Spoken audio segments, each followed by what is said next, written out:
Slowly, the stream of pure Dhamma swelled into a mighty river. From 1969 to 1975, 122 Vipassana courses were held across 11 Indian states and 37 towns and cities. Dhamma's flow was now unstoppable. It is true that when I came here, besides my family member, I made a list whom I know here to send them information that I am here now, I am going to give a course. The number did not reach 100. It was just two-figure number. And now, as I keep on saying, mere to do haath, dharam ke hazaron haath. I got only two hands. Dhamma has got thousands of hands. All these thousands of hands, they are working. It spreads.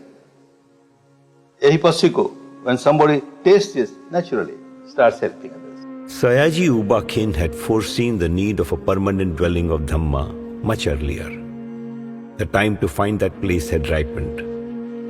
Land near Igatpuri was finalized. The priceless jewel of Dhamma found a casket, Dhammagiri.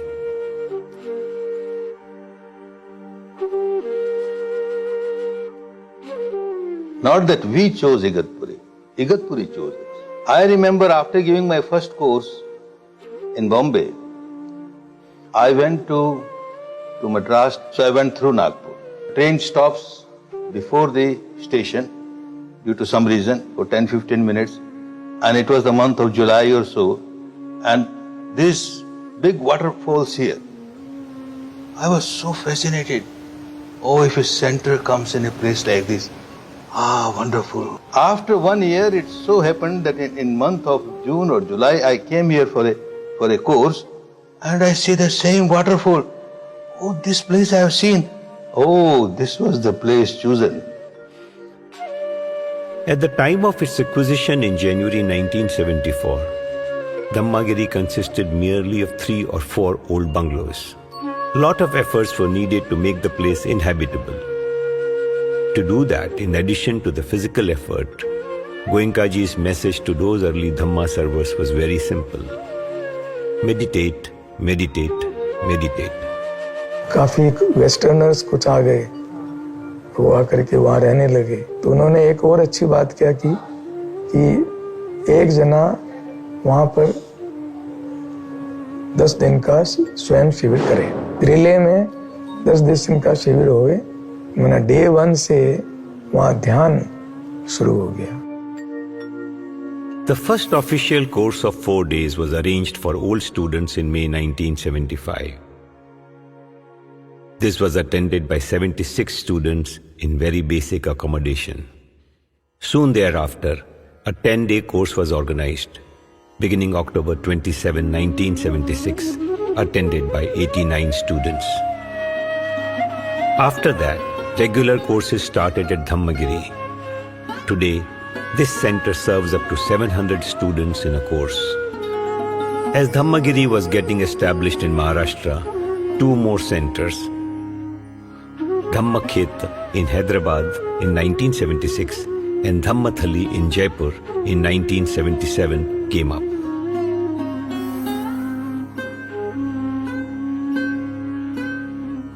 जो धम्मथली में जो main involve थे वो राम सिंह जी थे। उनकी effort की वजह से दिस लैंड वाज अलॉटेड पहाड़ियों के बीच में। It was a forest land. पहला कोर्स था, इट वाज इन जंगल, सारे टेंट्स में था। Even the Dhamma hall was in a tent, kitchen everything was in a tent. और उस वक्त जो इलाइट ऑफ द सिटी था वो भी उसमें बैठा हुआ था, with all that, no facilities, nothing, even no fence in summer. Everybody didn't mind all that thing.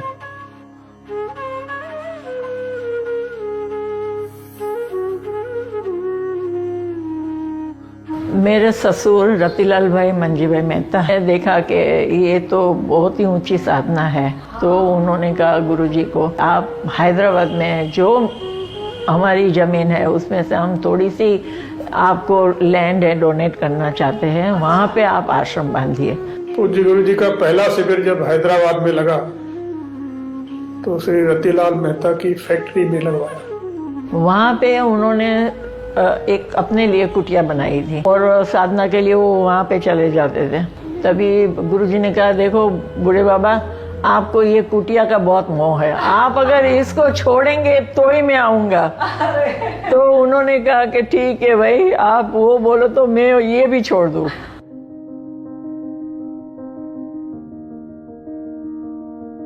The start of the new centers also enabled a stricter code of conduct. Noble silence was implemented fully. Goenkaji took great care that no creature would be killed or ordered to be killed in Dhamma land. Most importantly, the courses were running entirely on the voluntary donations of old students. It was pinching to me that I take charges from the students, and there was no other way. And it is to keep the technique pure. By taking donation from our students, we are obliging them. When a student gives, he gives out of a volition that Dhamma should spread. And with that volition, he can't come and boss. He will be very happy to come and serve only. So the tradition is maintained in its pristine purity just because the donation is received as symbol of gratitude from the student to the tradition of Dhamma. Goenkaji insisted that the highest principles were followed in the organization and administration of these centers. In 76, when Dhammagiri started, the construction of his room had taken place along with the other necessary units, and there wasn't enough money to pay the contractor. So Goenkaji didn't use his own residence because it hadn't been paid for. He was living in the back of D dormitory with no toilet and an outside urinal for him. Now, one morning, I happened to be down at the men's toilet at about, for some reason, I was down there about 3:30. And here's Guruji standing outside the Western toilet. There was one Western toilet down there on the men's side. And I'm thinking, what's Guruji doing down here so early, right? I go about my business. Next thing you know, Mataji comes out of the toilet. He was guarding the door for her. They didn't have a toilet in their room. They were using the only Western toilet on the compound down there in the men's toilet block.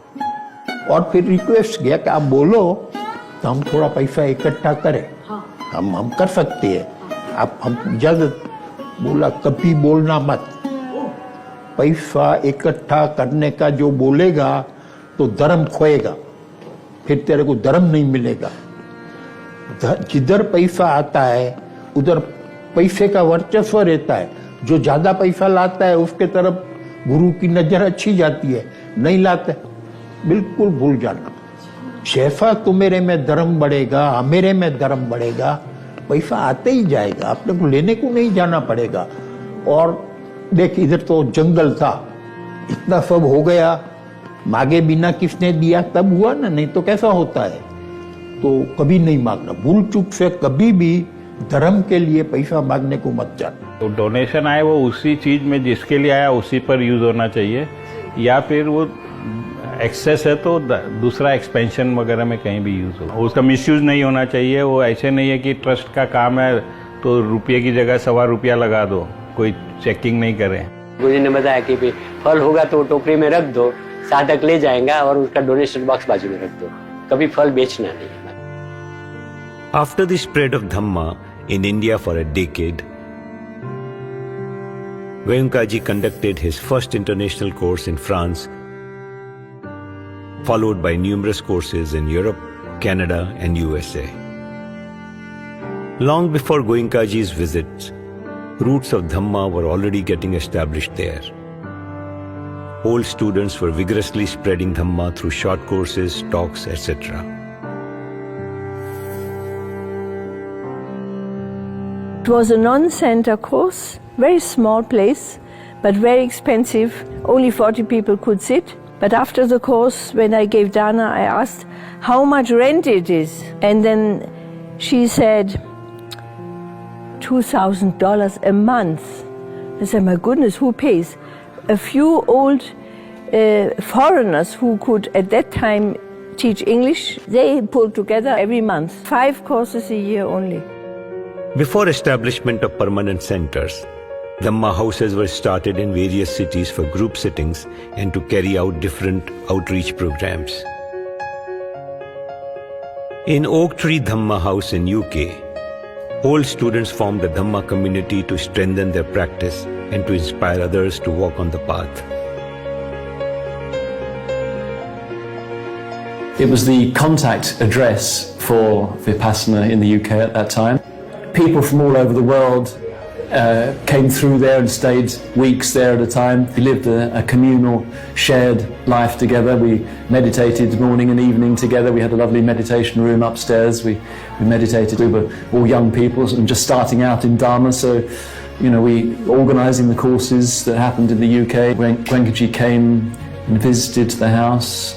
Till 1979, Goenkaji was not able to travel outside India due to the restrictions on his Burmese passport. During this time, he kept on encouraging few other students of Sayaji Uba Khin to conduct courses outside India. Mr. Hover and John Coleman and Mrs. Dennison learned a lot from him, and they kind of organized their courses much more on the way he did things, because they realized that he had kind of figured out a system for handling large numbers of students, and they followed pretty much how he did it. For various reasons, these experiments were not successful, and the demand for courses was ever growing. By 1981, Goenkaji was at a watershed.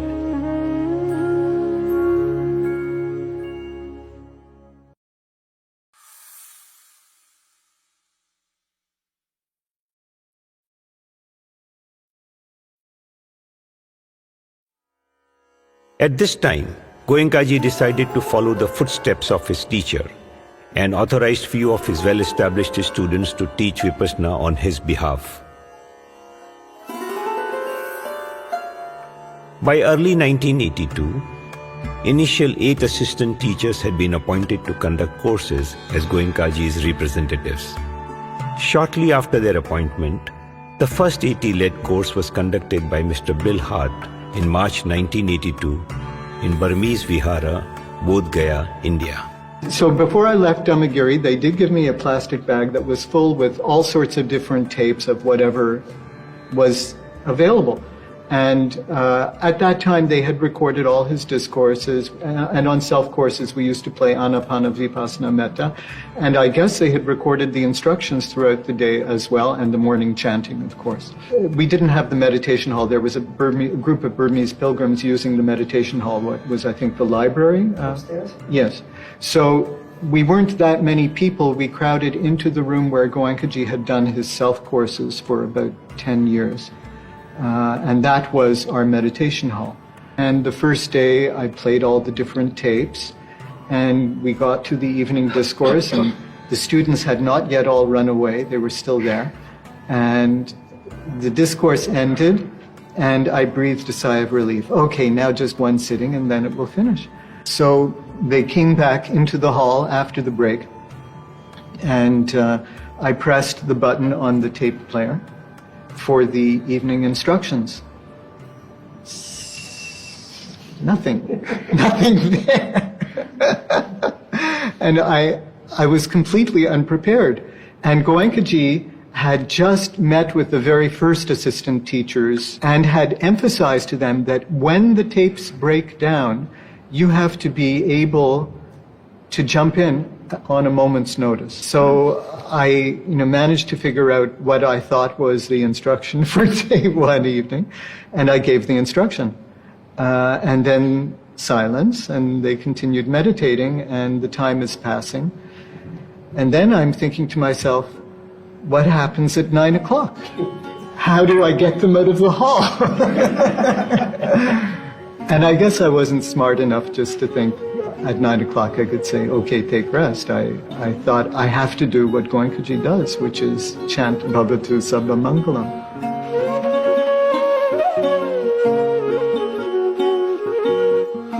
The newly launched AT program opened the doors wider for the spread of Dhamma. To support the AT program, systematic capturing of Goenkaji's wonderful presentation was required. It was not an easy task, as Goenkaji insisted that it be recorded live. As always, Dhamma helped. Someone stepped up to fulfill the need.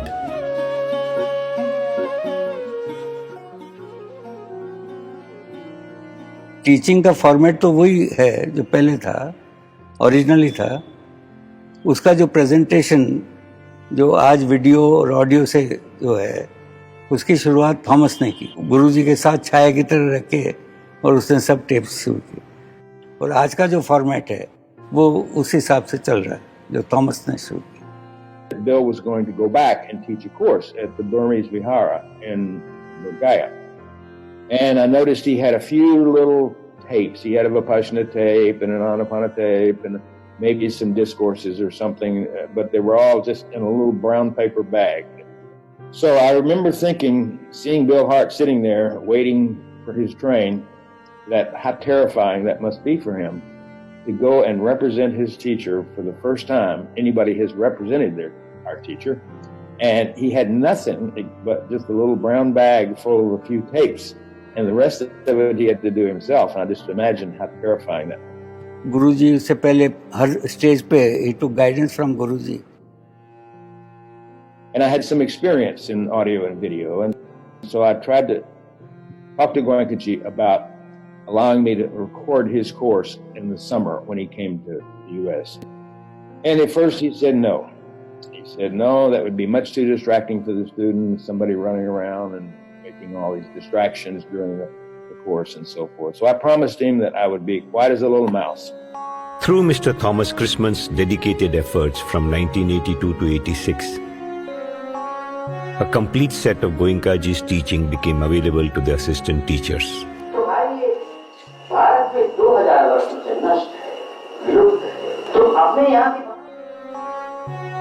Once available, Goenkaji instructed that for all time to come and at all places, these recordings should be used to keep the teaching and tradition unchanged. And here's Goenkaji coming to India from Burma with the mission of getting Dhamma established in India so it could spread around the world. How else was it going to spread around the world unless the people who were here practicing were going to start conducting courses? And then, fortunately, Thomas started recording, so we didn't have to know very much. Format एक ही है, timing एक ही है, तो हर आदमी को मालूम है कि उस टाइम क्या होने वाला है. That makes things much easier. और मेरे ख्याल से this is a unique example. मेरे ख्याल से दूसरा एग्जाम्पल नहीं है कि the courses are held in such a way that the teaching cannot change. अगर लाइव होता, कितना भी काबिल आदमी होता, वो या तो कुछ ऐड करता या सब्ट्रैक्ट करता, and the whole meaning changes. तो वो एक लॉन्गर टिक सकेगा, मुझे ऐसा लगता है, because of this.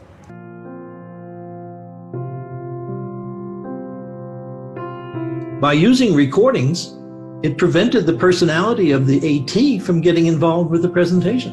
Certainly the AT has a role to play and answering the students' questions, but the constraint on having to rely on Goenkaji's wonderful presentation and obviously discourses,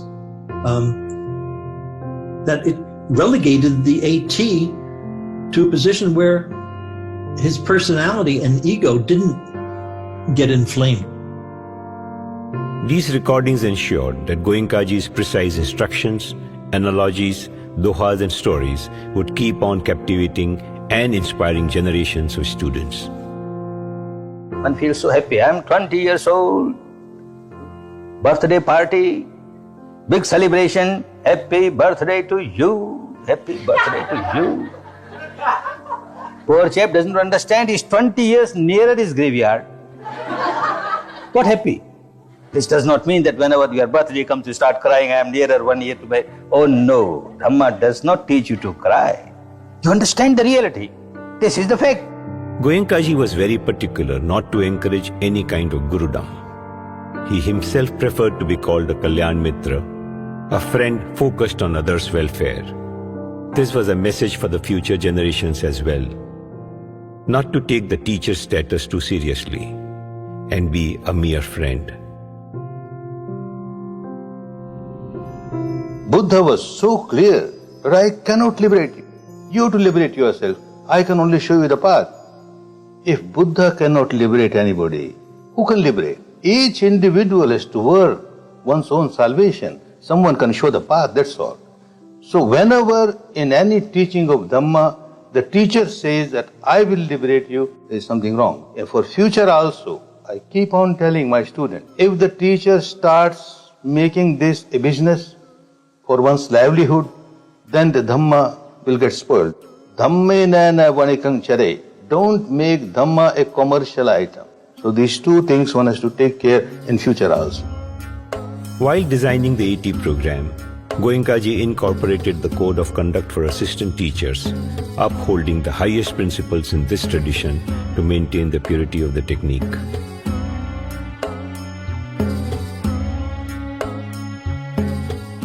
Well, he was particularly concerned about three issues.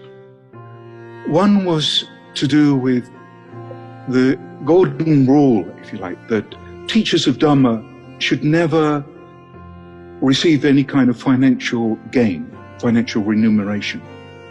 The second point was that the teaching should always be non-sectarian. It shouldn't have anything to do with any organized religion, including Buddhism. It should always be presented in a very non-sectarian. He was also very concerned that the courses should be run on a dana basis. There should never be any kind of charges made for the teaching.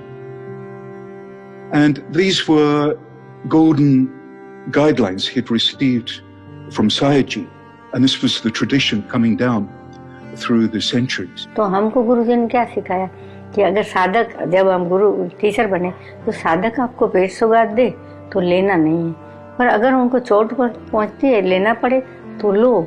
वो अगर चीज centre को काम आए तो centre को दे दो, और सेंटर को काम की नहीं आपको रखना पड़ता है तो आप इसके अंदाजित इसकी जितनी कीमत हो इससे थोड़ी ज्यादा भी आप दान कर दें।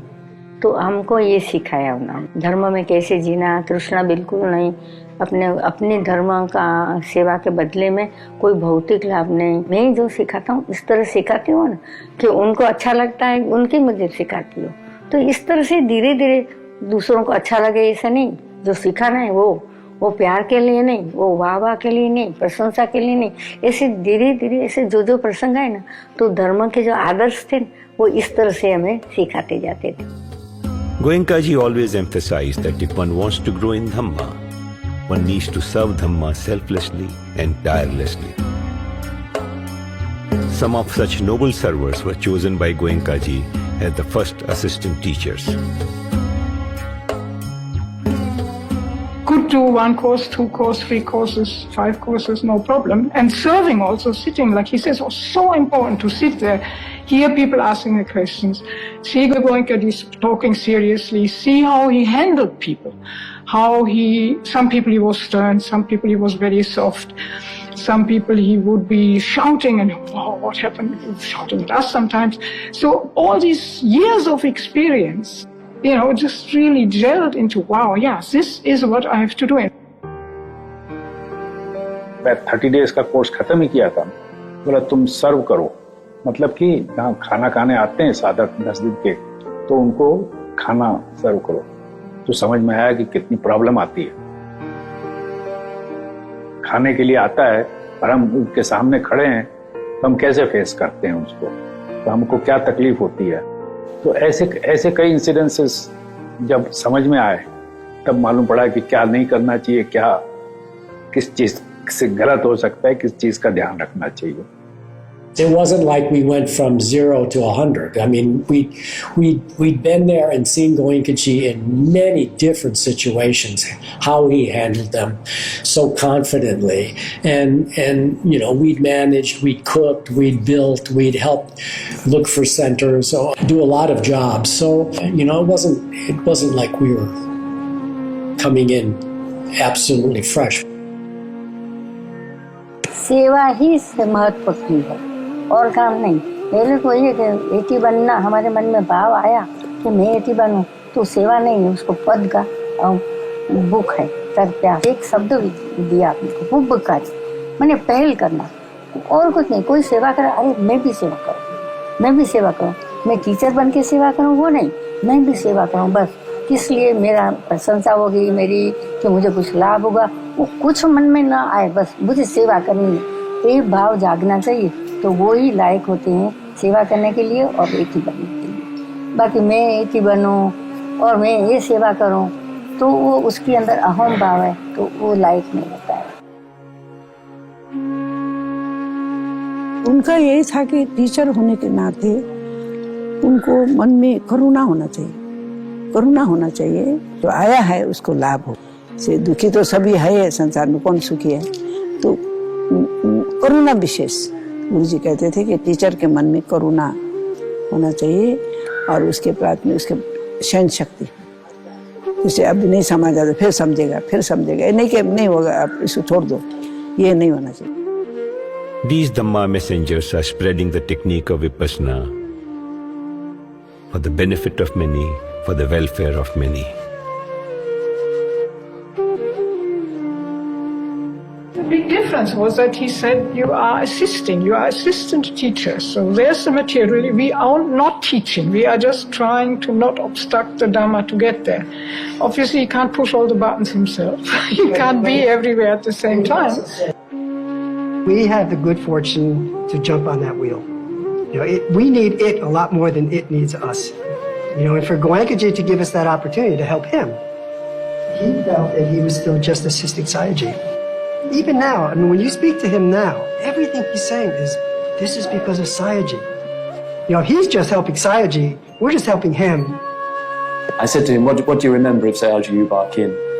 And he didn't reply very much with any words, but I remember his eyes rolled back inside themselves, and he went into a sort of a reverie of remembrance of U Ba Khin, and you could, looking in his eyes at that time and seeing them kind of turned inward with a reverential, blissful feeling of his teacher. And somehow also that connected up, you know, having that like an opening into Goenkaji's mind, you know, was like a connection to all the line of teachers. And so you know, there was a story that somebody had asked Sayagyi to compare himself to the Buddha. Sayagyi said, if the Buddha was the entire range of the Himalayas, I'm not even a grain of sand to the Himalayas. And then they asked Guruji to do the same thing, and he said, I'm not even a shadow to that grain of sand. So if you think of all of us sitting here, as hard as it is and as incapable as we may feel, we're very lucky.